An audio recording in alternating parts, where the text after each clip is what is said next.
नमस्कार सभी विद्यार्थियों का एक बार फिर से एग्री कोचिंग बाय विकास सर परिवार में स्वागत और अभिनंदन करते हैं। हम लोग रोज़ एग्रीकल्चर के बेहतरीन प्रश्नों के साथ मुलाकात करते हैं। जैसा कि आप लोगों को पता है कि कृषि विज्ञान से संबंधित जितने भी एग्ज़ाम होते हैं, चाहे आईसीआर हो, BHU, AFO, double E O, agriculture supervisor, IBPS, agriculture TGT, PGT, जो भी इस तरीके के एग्ज़ाम होते हैं उनसे संबंधित प्रश्नों को रोज़ाना हम लेकर आते हैं। प्यारे विद्यार्थियों, जितने भी आप लोग हमारे चैनल पर जुड़े हैं, सबका हम एग्री कोचिंग बाय विकास सर परिवार में स्वागत और अभिनंदन करते हैं। आज की जो हमारी क्लास रहने वाली है ये सॉयल साइंस के ऊपर रहेगी, यानी कि मृदा विज्ञान से संबंधित जितने भी क्वेश्चन बनते हैं उन क्वेश्चनों को हम लेकर आए हैं। ये वीडियो नंबर 3 रहेगी, ठीक है। इससे पहले 2 वीडियो हो चुकी है, तो उसको अगर आप लोग नहीं देखे हैं तो प्ले लिस्ट में जाकर उस वीडियो को ज़रूर देखिएगा। तो आज का चलिए शुरू करते हैं अपने फर्स्ट क्वेश्चन से। फर्स्ट क्वेश्चन हमारा कह रहा है, भारतीय मृदाओं में जिस सूक्ष्म तत्व की सर्वाधिक कमी पाई जाती है वह कौन सा है? तांबा है, लोहा है, मैग्नीज है या जस्ता है? तो बात करते हैं, तो इसमें सूक्ष्म पोषक तत्व पूछा है, सबसे ज़्यादा किस पोषक तत्व की कमी पाई जाती है, तो वो हो जाएगा हमारा Zn, यानी कि डी ऑप्शन यहाँ पर राइट आंसर हो जाएगा। 47% भारतीय मृदाओं में इसकी कमी पाई जाती है, ठीक है। ये भी आपको याद रखना है। अगर यहाँ पे पूछता किस मुख्य पोषक तत्व की कमी पाई जाती है, ठीक है, मुख्य पोषक तत्व पूछता तब हमारा हो जाता है यहाँ पर नाइट्रोजन, ठीक है। यहाँ पे सूक्ष्म पोषक तत्व पूछा है तो हो जाएगा जस्ता, यानी कि Zn। तो डी ऑप्शन यहाँ पर करेक्ट आंसर हो जाएगा। चलते हैं क्वेश्चन नंबर 2 पर। क्वेश्चन नंबर 2 आपकी स्क्रीन पर है। क्वेश्चन कर रहा है, दलहनी फसलों के उत्पादन हेतु कौन सा पोषक तत्व आवश्यक होता है, ठीक है। क्रोमियम होता है, कोबाल्ट या आयोडीन या सोडियम, इन चारों में से बताइए कौन सा करेक्ट आंसर हो जाएगा। तो इसका जो करेक्ट आंसर हो जाएगा यानी कि कोबाल्ट इसका करेक्ट आंसर हो जाएगा। बी ऑप्शन इसमें राइट आंसर हो जाएगा, ठीक है। इसमें कोबाल्ट की जो होते दलहनी फसलों के लिए सबसे मुख्य पोषक तत्व माना गया है कोबाल्ट, ये आपको याद होना चाहिए, ठीक है। CO से इसको जाना जाता है। कोबाल्ट के अंदर कुछ और भी लाभदायक पोषक तत्वों की आवश्यकता होती है, जैसे सोडियम की भी आवश्यकता होती है, और कोबाल्ट है ही है, वेनेडियम की आवश्यकता होती है और सिलिकॉन की भी आवश्यकता होती है, लेकिन मुख्य तौर से इसको कोबाल्ट की आवश्यकता होता है। बी ऑप्शन यहाँ पर राइट आंसर हो जाएगा। चलते हैं क्वेश्चन नंबर 3 पर। क्वेश्चन नंबर 3 आपके स्क्रीन पर है। क्वेश्चन कराएं, मृदा कणों से संबद्ध रखते हैं, ठीक है। संबद्ध से मतलब होता है कि चिपके हुए, ठीक है, इसका मतलब होता है चिपके हुए। तो इसमें से बताइए कौन सा करेक्ट आंसर हो जाएगा। धन आयन, ऋण आयन या धन आयन और ऋण आयन दोनों, या उपयुक्त में से कोई नहीं। काफ़ी अच्छा इंपॉर्टेंट क्वेश्चन है। तो इसका करेक्ट आंसर हो जाएगा यहाँ पर, यानी कि धन आयन। ए ऑप्शन यहाँ पर राइट आंसर हो जाएगा, ठीक है। ए ऑप्शन यहाँ पर राइट आंसर हो जाएगा। चलते हैं क्वेश्चन नंबर 3 पर। क्वेश्चन नंबर 4 आपकी स्क्रीन पर है। क्वेश्चन कह रहा है, उच्च धन आयन विनिमय क्षमता लक्षण है, किसके लक्षण है? चिपके हुए मृदा कणों का, बालू कणों का, या चिकने मृदा कणों का, या बालू कणों दोनों का, या बाजरी का, इन चारों में से बताइए कौन सा करेक्ट आंसर हो जाएगा। तो इसका करेक्ट आंसर हो जाएगा यानी कि चिपके मृदा कणों का, ठीक है। तो ए ऑप्शन यहाँ पर राइट आंसर हो जाएगा। चिपके हुए मृदा कण जो होते हैं उसको क्ले के नाम से भी जाना जाता है, तो ये भी आप याद रखेंगे। A option right. चलते हैं क्वेश्चन नंबर 5 पर। क्वेश्चन नंबर 5 आपके स्क्रीन पर है। क्वेश्चन कर रहे हैं, मृदा से जल के साथ बह जाने की समानता प्रवृत्ति होती है, किसमें होती है? ऋण आयनों में होती है, धन आयनों में होती है, ए और बी दोनों में होती है, या उपयुक्त में से कोई नहीं होती। तो इन चारों में से बताइए कौन सा करेक्ट आंसर हो जाएगा, ठीक है। तो यहाँ पहले एक परिभाषा आप लोगों को लिखा दे रहे हैं जिसको हम निच्छालन कहते हैं, ठीक है। अगर निच्छालन आप लोगों को समझ में आ गया तो इसका आंसर आसानी से दे सकते हैं, ठीक है। निच्छालन को क्या कहा जाता है? इसको लीचिंग के नाम से भी जाना जाता है, ठीक है। लीचिंग कहते हैं, ये आपको याद होना चाहिए। चलिए इसकी परिभाषा देख लेते हैं। यानी कि परिभाषा में हम लिखेंगे पोषक तत्वों का, ठीक है, पोषक तत्वों का पानी के साथ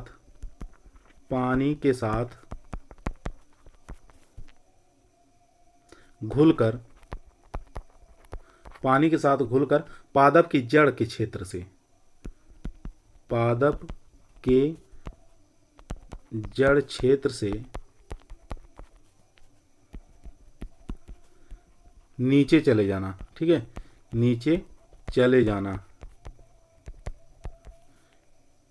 क्या कहलाता है? ये हमारा कहलाएगा निच्छालन, ठीक है। क्या कहलाएगा?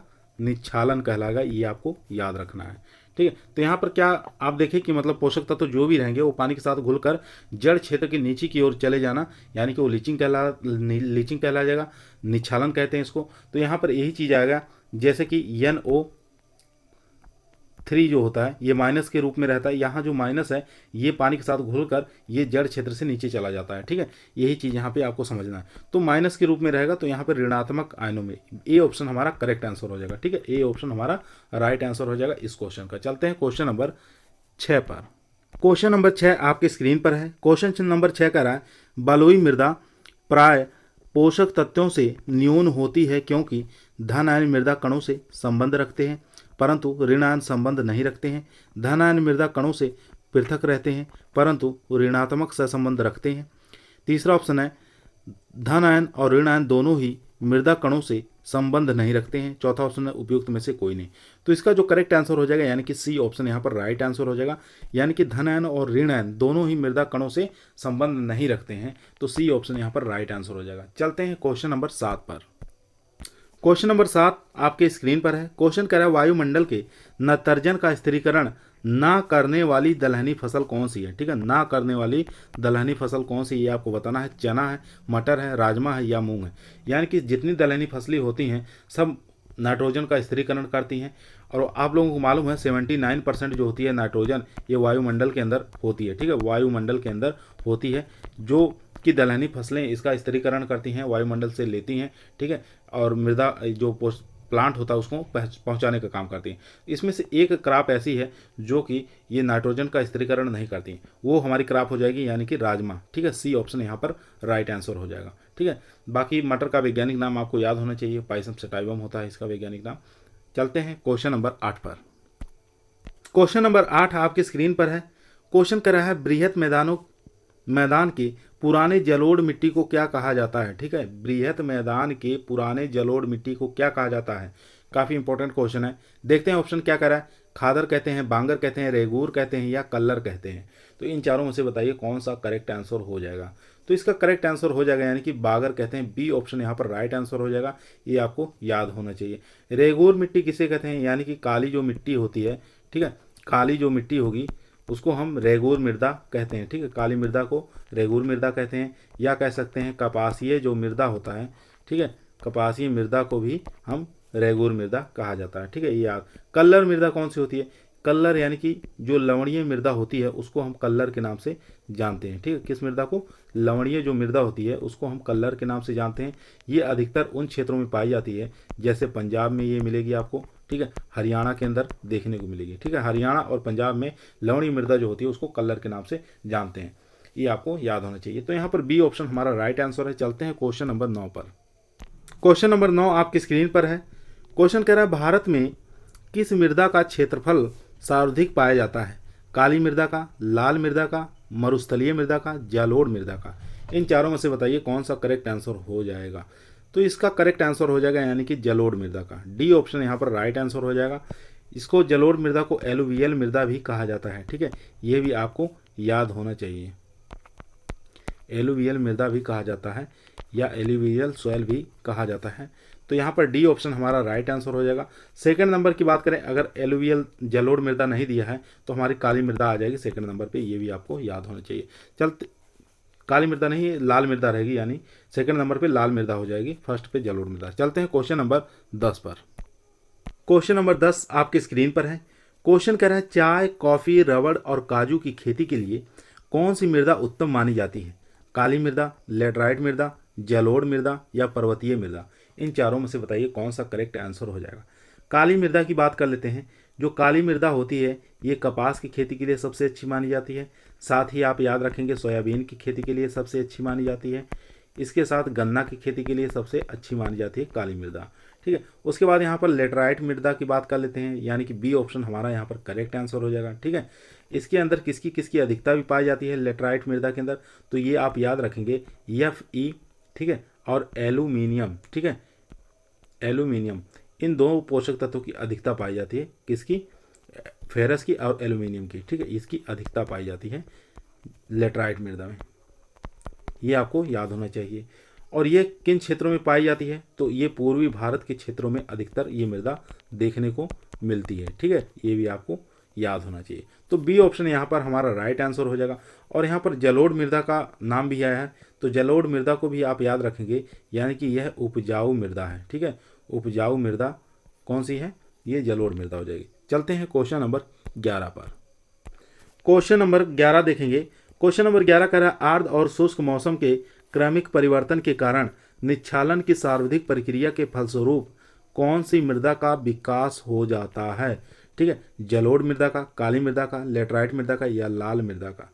तो इसमें करेक्ट आंसर जो हो जाएगा यानी कि लेटराइट मृदा का। ठीक है, सी ऑप्शन यहाँ पर राइट आंसर हो जाएगा।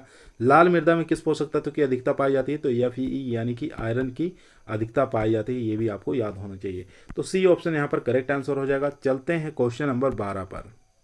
क्वेश्चन नंबर 12 आपके स्क्रीन पर है। क्वेश्चन कर रहा है बेलसाट चट्टान खनिज पर किस मृदा का विकास हुआ है। ठीक है, आपको बताना है बेसाल्ट चट्टान खनिज पर किस मृदा का विकास हुआ।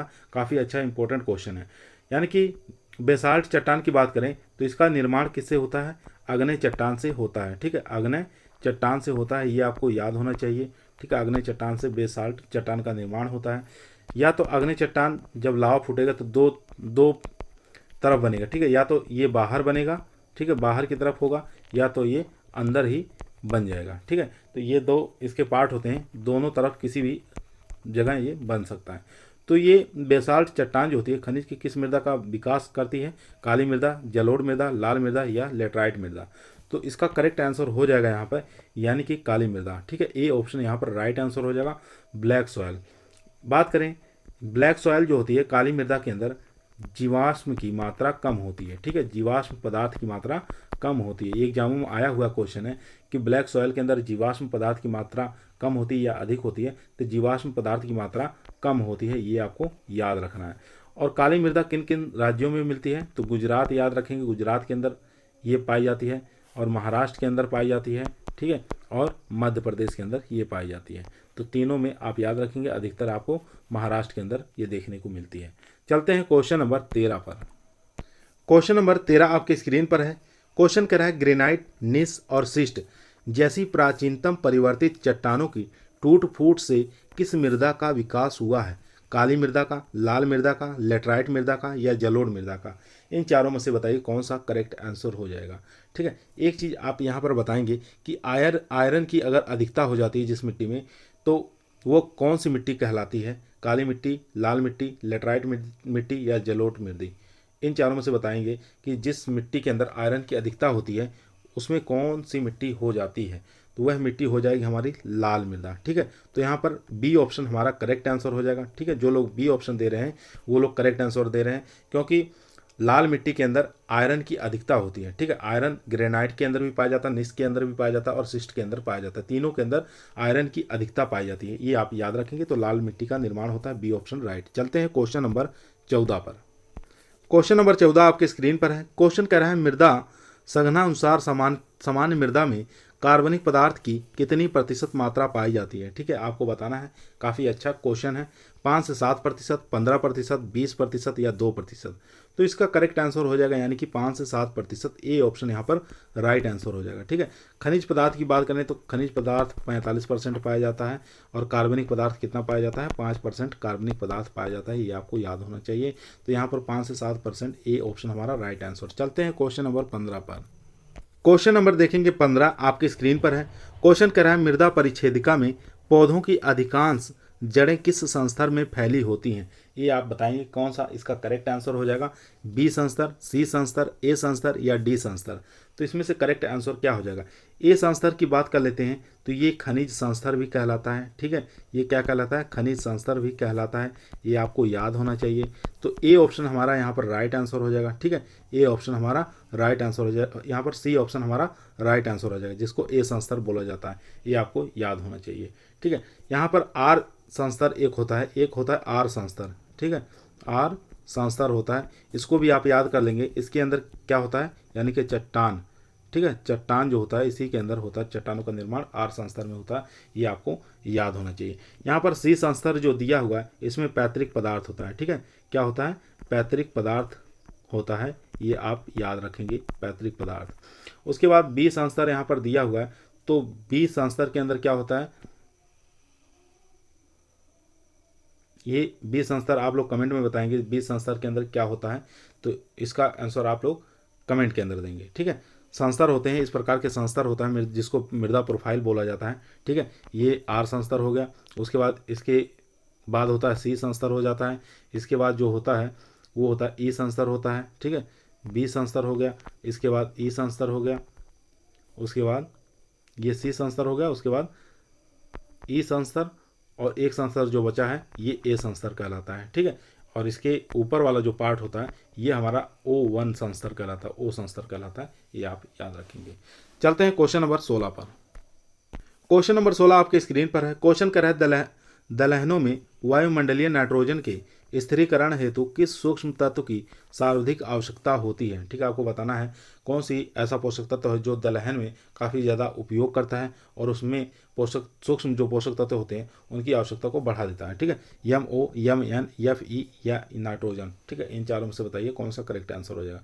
तो यहाँ पर ए ऑप्शन हमारा राइट आंसर हो जाएगा। ठीक है, इसको मॉलिब्डेनम कहते हैं, तो ए ऑप्शन हमारा राइट आंसर। चलते हैं क्वेश्चन नंबर 17 पर। क्वेश्चन नंबर 17 जो कि काफ़ी बार एग्जामों में आ चुका है क्वेश्चन कह रहा है प्रोटीन के संश्लेषण हेतु कौन सा तत्व आवश्यक होता है। फास्फोरस, पोटेशियम, नाइट्रोजन या कार्बन। इन चारों में से बताइए कौन सा आवश्यक होता है जो कि प्रोटीन संश्लेषण के लिए। ठीक है, तो प्रोटीन संश्लेषण के लिए और अमीनो अम्ल के लिए जो आवश्यक पोषक तत्व हो जाएगा वो हो जाएगा यहाँ पर नाइट्रोजन, यानी कि सी ऑप्शन हमारा यहाँ पर करेक्ट आंसर हो जाएगा। ठीक है, बात कर लेते हैं फास्फोरस की। फास्फोरस जो होता है ये फल निर्माण में महत्वपूर्ण भूमिका निभाता है, फूल में महत्वपूर्ण भूमिका निभाता है और बीज बनने में भी काफ़ी महत्वपूर्ण भूमिका निभाता है। इसके साथ ऊर्जा में भी, एनर्जी के अंदर भी महत्वपूर्ण भूमिका निभाता है। ठीक है, और यहाँ पर कार्बन आया है, कार्बन यानी कि हाइड्रोजन, कार्बन और ऑक्सीजन। ठीक है, ये जितने भी होते हैं ये संरचनात्मक तत्व माना गया है। ठीक है, संरचनात्मक तत्व पूछ लेगा तो आप कार्बन पर लगाएंगे। ठीक है, ये पौधे का 95% भाग इसी की आवश्यकता होती है। चलते हैं क्वेश्चन नंबर 18 पर। क्वेश्चन नंबर 18 आपकी स्क्रीन पर है। क्वेश्चन कर रहा है केंद्रीय मृदा संरक्षण बोर्ड की स्थापना कब हुई।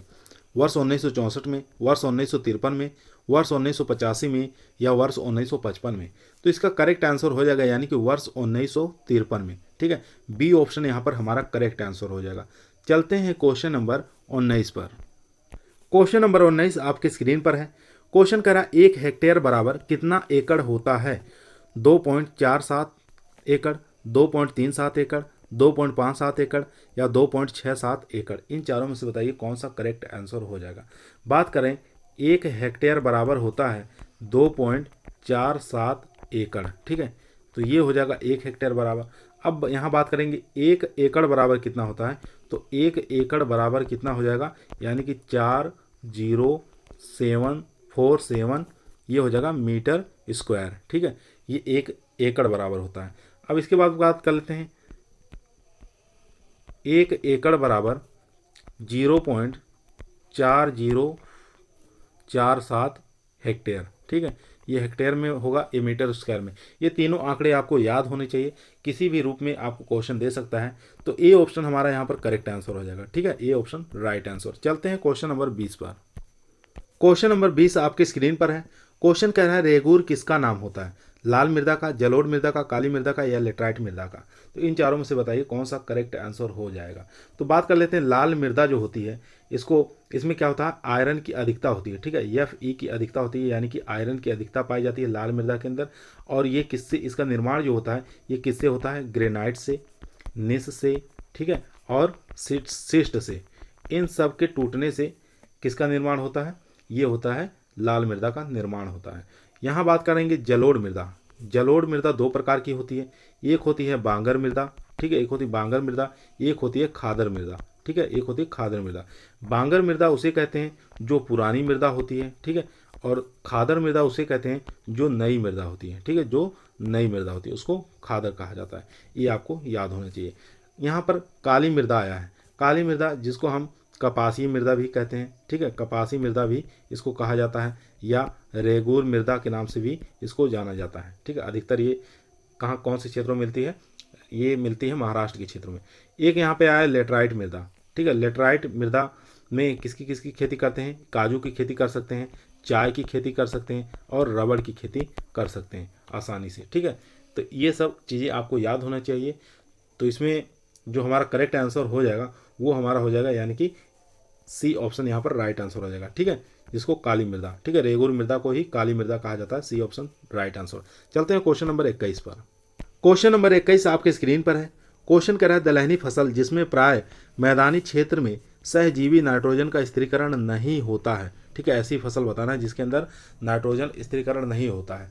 सोयाबीन, मूंग, फ्रेंच बीन या मटर, इन चारों में से बताइए कौन सा करेक्ट आंसर हो जाएगा। तो इसका करेक्ट आंसर हो जाएगा यानी कि फ्रेंच बीन। सी ऑप्शन यहाँ पर राइट आंसर हो जाएगा। चलते हैं क्वेश्चन नंबर नेक्स्ट पर। क्वेश्चन नंबर 23, मृदा संरक्षण के संदर्भ में निम्नलिखित में से प्रचलित प्रविधियों पर विचार कीजिए। ठीक है, मृदा संरक्षण करना है, मृदा का किस प्रकार से संरक्षण किया जा सकता है, इस प्रविधियों पर विचार करना है आपको। तो यहाँ पर दिया है भारत में मृदा संरक्षण के लिए उपयुक्त में से कौन सी विधि सबसे उपयुक्त समझी जाती है या उपयुक्त समझी जाती है, ये आपको बताना है। पहला ऑप्शन है या सस्यावर्तन यानी कि क्रॉप रोटेशन जिसको बोलते हैं, दूसरा है बाढ़, बालू की बाढ़, तीसरा है वेदिका निर्माण, चौथा है वायुरोधी। क्या हम चारों से मृदा संरक्षण कर सकते हैं? तो ये तो होगा ही, क्रॉप रोटेशन के बारे में होगा, यानी कि क्रॉप रोटेशन के द्वारा हम मृदा संरक्षण को रोक सकते हैं। ऐसी फसलें लगाएंगे जिसको मृदा को कटने और बहने या एक स्थान से दूसरे स्थान से जाने पर रोकती हैं। बालू की बाढ़ लगा देंगे, मृदा थोड़ा ऊपर कर देंगे, बाढ़ नुमा बना देंगे, जिसके कारण क्या होता है, बालू जो होते हैं मृदा एक स्थान से दूसरे स्थान पर नहीं जाएगा। वेदिका का निर्माण करने के वायु रोध विधियाँ। तो यहाँ पर जो डी ऑप्शन है ये हमारा राइट आंसर हो जाएगा। ठीक है, यानी कि सभी विधियों से हम क्या कर सकते हैं, मृदा संरक्षण कर सकते हैं। चारों विधियों से हम मृदा का संरक्षण कर सकते हैं। तो डी ऑप्शन यहाँ पर राइट आंसर हो जाएगा। चलते हैं क्वेश्चन नंबर 24 पर।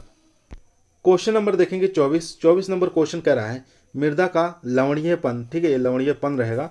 मृदा में एकत्रित सिंचित जल के वाष्पीकृत होने से